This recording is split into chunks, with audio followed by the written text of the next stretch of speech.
KSEE24 News begins with your forecast first from your local weather authority.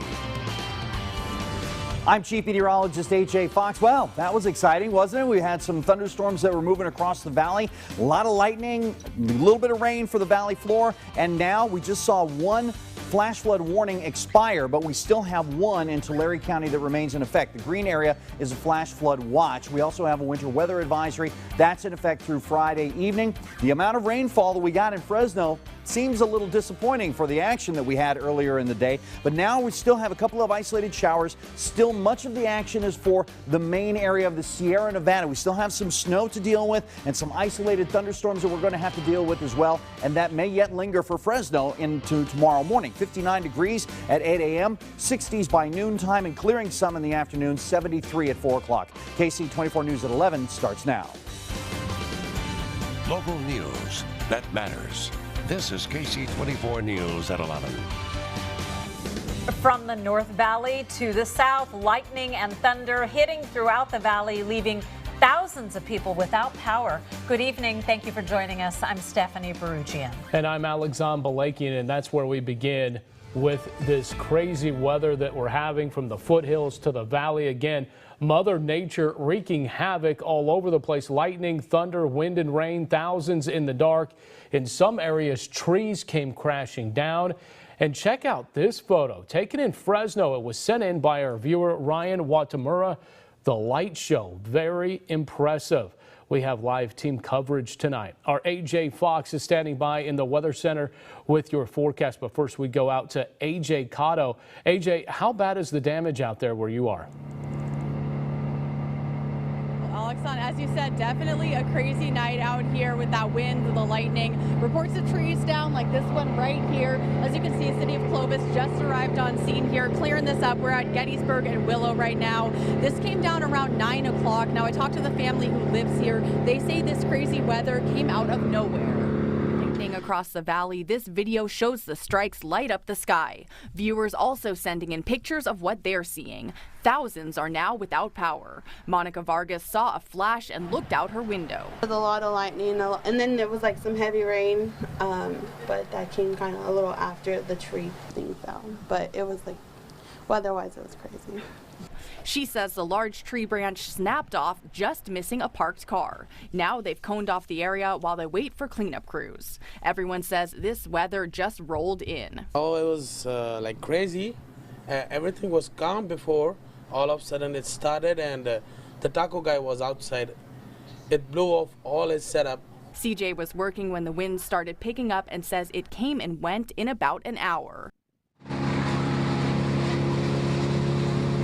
And as we said, there are thousands still without power. Now, I just got the latest numbers. We are looking at 5,000 in Clovis, 1,200 in Fresno, 5,000 for Auberry, and 3,000 for North Fork. So PG&E crews will be working to restore that power, as well as crews out here cleaning up the mess. But for the most part, a much calmer scene right now. For now, we are live in Fresno. AJ Cotto, KSEE24, local news that matters.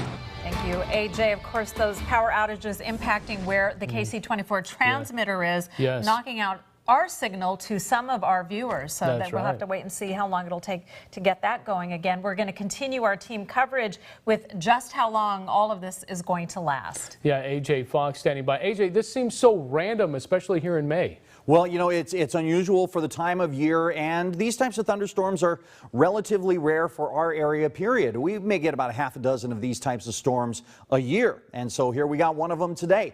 This is a look at our live radar, and you can see that we still have some light showers that are moving through parts of the Fresno area, but it's really starting to back off for the valley floor. We have still some activity over the mountain areas, and we can adjust our view a little bit, and you can still see the white areas, the snow, and the snow level at 8,000 feet, if not a little bit below. The amount of rainfall that's falling right now in some of these areas that are indicated by the red color, that's 2 3/4 inches of rain per hour. That's a rain rate. In the orange areas, about a ½ inch of rain. Yellow's weaker. The green areas are weaker than that. And so definitely the whole system itself is starting to back off a little bit, but it's still there, and you could still see a particular cell move back over the valley from the place where it is right now, which is generally restricted over the Sierra Nevada. I'll have your complete forecast and better news for the weekend coming up in just a few minutes. AJ, thanks so much. Police are asking for the public's help to find 2 men responsible for kidnapping, sexually assaulting, and then stabbing a woman in Fresno yesterday morning. Police say Jose Salcido and Clifford Foster are known gang members. KSEE24's Bailey Miller spoke with neighbors and has more. And of course, living here is concerning. Neighbors say the scene outside their home on Wednesday morning was frightening. Then I opened the curtains and I see a bunch of police, CSI unit, crime scene tape everywhere. And I looked and the lady was leaning against the green wall, the green fence. She was half laying, half her body just laying covered in a white blanket. The woman was found in a dirt lot on Poplar and Klondike Avenues in central Fresno. Police say this man, Jose Salcido, kidnapped and sexually assaulted his estranged girlfriend at knife point with the help from Clifford Foster. The victim was stabbed multiple times in the lower legs and in the shoulders. Police say after they bound and dumped her near this green fence, she was able to break free and call for help. Investigators say Salcido is a known Bulldog gang member, and Foster is also wanted for 2 felony warrants and is on active felony probation. They should be considered dangerous at this point, so if you come across them, we're asking you to call 911 right away. Neighbors say their street is a pleasant one and haven't had any issues with gangs. Now they hope justice for the victim is served. I hope they find them because, they've been in my neighborhood. Bailey Miller, KSEE24, local news that matters. A southeast Fresno family lucky to be alive after bullets go flying near their home tonight. Police now on the hunt for 2 shooters. Officers say it happened outside an apartment complex close to Peach and Olive. The 2 suspects are described as African-American adults, one in a black hoodie, the other in a gray one. Police say shots were fired around 8:20 tonight, almost striking a family who were inside one of the apartments. Detectives still trying to figure out a motive here, and they hope to track down witnesses to help with the investigation. Anyone with information is asked to contact Fresno police. New at 11, a teenage mother is dead and a 20-year-old woman is facing manslaughter charges. 17-year-old Raylene White was a passenger in a car being driven by the 20-year-old that was being pursued by the CHP. It began on Highway 99, continued through Chowchilla, and came to an end when the car slammed into a palm tree on Robertson Boulevard. KSEE24's Kirsten Mitchell joining us live now in the studio with more on this case. The 20-year-old driver, Sydney Kelly of Oakland, is being treated for serious injuries, but she's also being supervised by an officer because as soon as she's released, she's heading straight to jail, facing multiple charges, including vehicular manslaughter. She had a heart for kids. She always wanted to be a pediatrician. Raylene White just gave birth to her son Xavier 7 weeks ago. Xavier will now grow up without his mother. 4 o'clock this morning, I got a knock on my door by 3 officers that said that my daughter was gone. White was a passenger in a car California Highway Patrol officers say was going only 25 miles per hour on State Road 99 Thursday night. CHP officers believe the driver, 20-year-old Sydney Kelly, was under the influence of drugs. Speed limit at that location is 70, so you can imagine 25 with cars backing up. Is definitely a red sign for us of maybe a possible DUI driver. Officers tried to pull the car over, but instead Kelly took off, exiting on Robertson Boulevard, hitting a car at the intersection, and leading officers on a chase through Chowchilla. CHP officers say at one point they hit 105 miles per hour and crashed into a palm tree on Highway 233 near Avenue 23.5. Ending the chase and the life of Raylene White, who was thrown into the back seat. A senseless thing that happened. It should have never happened. Emery Horton lives across the street. A former tow truck driver of 26 years, he's seen it all and says it's remarkable anyone survived. Almost 200 feet of skid mark here on this road, all the way into the last tree, and one lived. That's crazy. And CHP officers say both young women were not wearing their seat belts. Raylene's mother, Kathy, told me tonight she's planning to adopt her grandson, Xavier. Reporting live in the studio, Kirsten Mitchell, KSEE24, local news that matters. Kirsten, thank you. We continue our coverage in the child abuse trial against Assemblyman Joaquin Arambula. It's now in day 5. He's accused of striking a 7-year-old daughter in the face back in December, leaving a bruise. The police officer who made the initial decision to arrest Arambula grilled on the stand today. The defense saying that he didn't do enough before making the arrest. Also, attorneys for Arambula asking that the child abuse case against him be dismissed once again. But once again, it was rejected. The court is satisfied that there is indeed sufficient evidence to sustain a conviction of the sole count in this accusatory pleading. The prosecution rested its case today, and the defense will take over tomorrow morning. If found guilty, Assemblyman Arambula could face up to 6 months behind bars. A $213 billion state budget plan announced by Governor Gavin Newsom today, with some of that earmarked money to help the homeless. It has the backing of Fresno's Mayor Lee Brand. The governor wants to put over $100 billion toward education and boost funding for teacher training and special education. The plan grows the state's rainy day fund to $16.5 billion by next year and includes $1 billion for homeless services such as mental health and transitional housing. In a statement following the governor's announcement, Fresno Mayor Lee Brand says that he welcomes the new investment in homeless services. Brand writes, quote, "We appreciate Governor Newsom's ongoing commitments to help our most vulnerable residents."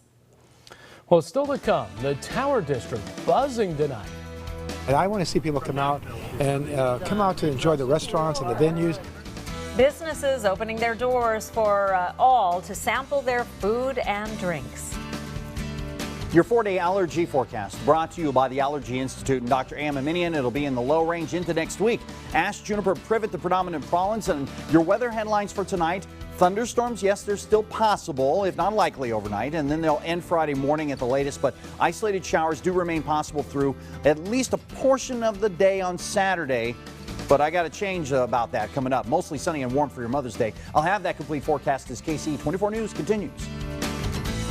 Now, AMS certified Chief Meteorologist AJ Fox with your local Weather Authority forecast. I've already got more trouble than I need.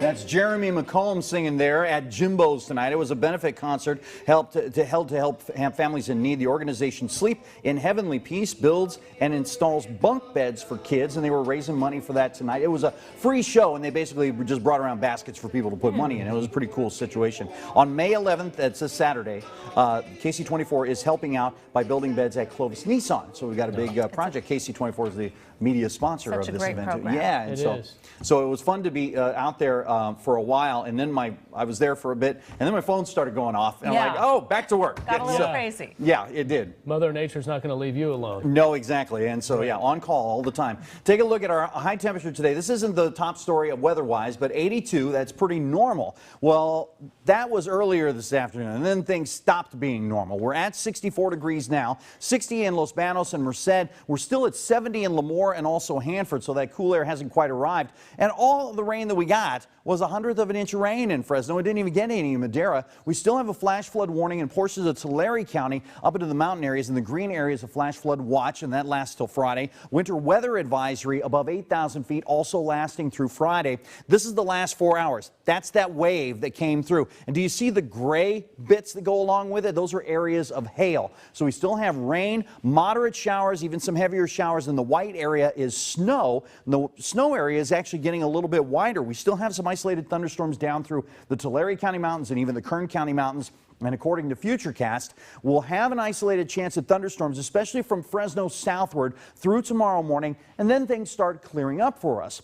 Our temperatures tonight: overnight low 59 in Porterville, 58 in Tulare and also Lemoore, 57 in 4 or 5 Points, San Joaquin 56, 57 in Madera, 54 in Chowchilla, Mariposa 52, 56 in Merced, and 58 in Los Banos. And they're already at 60 degrees there, but 78 the high in Merced, 78 in Chowchilla, 78 in San Joaquin. Notice as you go further south with better chances of rain in the morning, it gets cooler. 72 in Hanford, 71 in Visalia, 70 in Porterville, 71 for Delano. Air quality, that is going to be in the good range across across the valley for tomorrow. That's one of the benefits of having some rain move through the valley. And this is a look at our valley cam from Boz Allergy, Asthma and Sinus. This is Kaiser Peak pointed up into the Sierra National Forest. And as the sun started to go down and the storm started to develop, that's when our camera actually caught a couple of lightning strikes. And you can see how the clouds are lit in the background even after the sun had already gone down. So they still have to mention that there's a possibility of an isolated thunderstorm tonight, but for the most part, this whole thing is past at least the city of Fresno by. 58 will be the overnight low, and then tomorrow, still a chance of a scattered thunderstorm in the morning and clearing some in the afternoon. 74 will be the high. Notice the change in the forecast.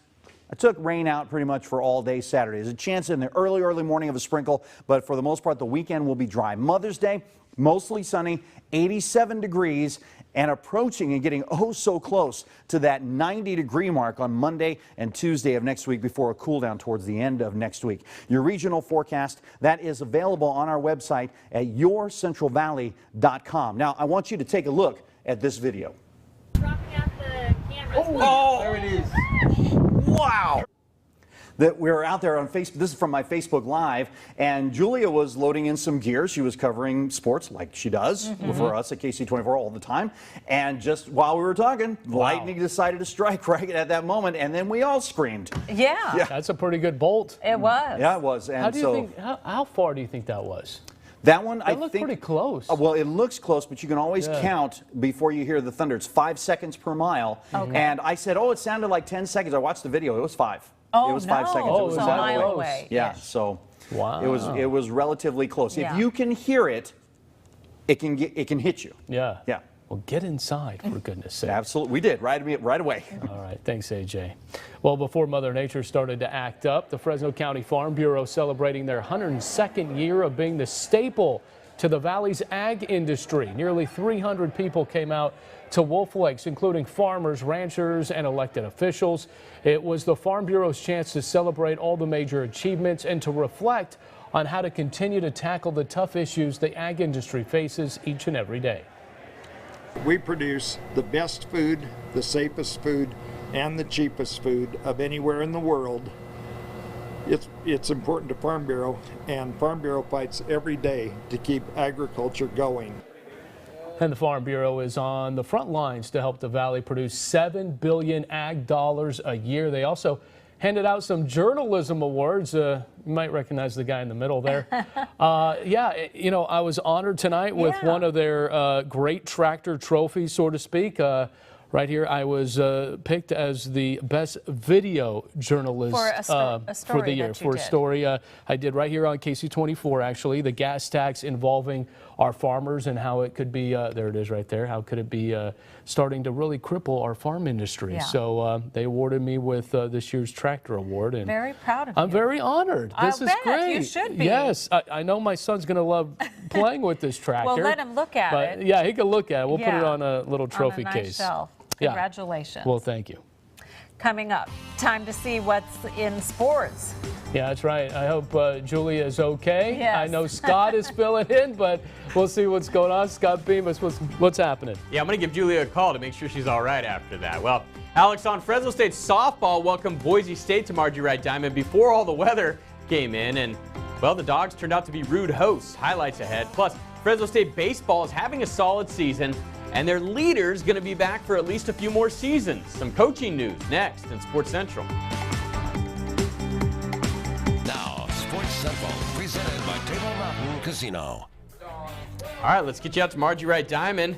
The Bulldogs taking on Boise State. The Dogs likely out of NCAA tourney consideration, trying to spoil things for the Broncos, who are very much on the NCAA bubble. Former Central High star Gianna Mancha was in the circle for the Broncos, but the Dogs get to her in the third. Mackenzie Wilson bringing in Aaliyah Cuevas. It's 1-0 Fresno State. Miranda Roletter then plates a pair. It's 3-0 Bulldogs. And in the same inning, Rachel Minogue to the wall in right center. Haley Galvin scores from first. A 5-run inning for Fresno State. The Dogs take game one of this series 5-0. From softball to baseball, and we learned today head baseball coach Mike Batesel is going to be leading the Diamond Dogs for at least the next 2 seasons. Batesel has signed a 2-year extension with an option for a 3rd year at the university's discretion. Meantime, Batesel's conference-leading Dogs will host their final home series of the season beginning on Friday night. It'll be the battle between the top 2 teams in the Mountain West when they welcomed San Diego State for 3. The Dogs have won 15 of 18 and have guaranteed a spot in this year's conference tournament. Get off to a great start for the weekend. Friday's the one that we need to get. I feel like we're healthy. I like where we're at. I like where our pitching's at. Everybody's healthy and ready to roll. I feel like we can go as far as Omaha. You know, we have a really good team this year, and I think it's something special. You know, we have a good bond, and we always compete every pitch. Now, Friday will likely be the last time you'll get to see Bulldog #1 starter Ryan Jensen pitch at home, even though he's just a junior. He's projected to be a high draft pick in June. To Cleveland we go now, where a former Bulldog had himself an afternoon against the White Sox. Jordan Luplow, who's been heating up at the plate since he got recalled from AAA by the Indians on April 28th, went deep twice. This game was called after 5 innings. Indians win it 5-zip. All right, finally to that video, a little better than the rest. From Thursday, it's Bemis's Best. And this was the scene in Denver this afternoon for the start of the Giants-Rockies game. 39 degrees at game time. But guess what? It's Coors Field, and even snow and frigid temps can't keep the ball from flying out of the ballpark at Coors. Nolan Arenado and Mark Reynolds proving my point with back-to-back shots in the first inning through the blizzard. Helped them eventually win the game 12-11, but perhaps more importantly, also gets them a coveted spot in Bemis's Best. Yeah. That's not really the look you want, the boys of summer there. The Grizzlies win, Rawhide lose tonight, and in D1 Valley softball in the quarterfinals, 2 traditional powers, top-seeded Buchanan and 4th-seeded Clovis, both went down tonight. We'll be right back. Breaking news out of Clovis. Fire crews on the scene of a fire at a senior community center near Fowler and Shaw. Our AJ Cotto joining us live now with the details. AJ.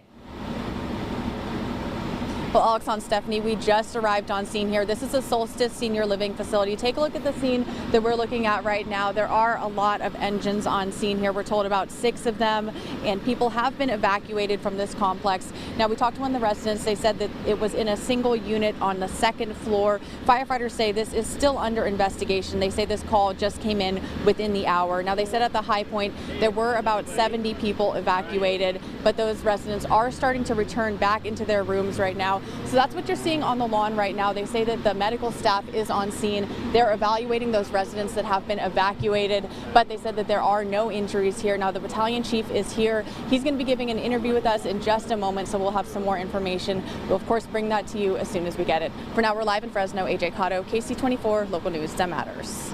AJ, thank you. Of course, we'll have that on our website, yourcentralvalley.com. We'll be right back. Well, it was a lively night in the Tower District. This is before the weather got pretty lively tonight. This was the Taste and Toast of the Tower event. Restaurants, storefronts, and wineries all handed out samples for folks who bought tickets so they could try out a lot of what that Tower District has to offer. Organizers hope the event encourages more people to come to the Tower and enjoy the restaurants and all the fun that goes on there. But it looks so quiet and peaceful compared to everything that happened tonight. It's a before picture. Yes, exactly. Lots going on afterwards, and we'll have much more on Facebook and, of course, online at yourcentralvalley.com. We'll see you tomorrow.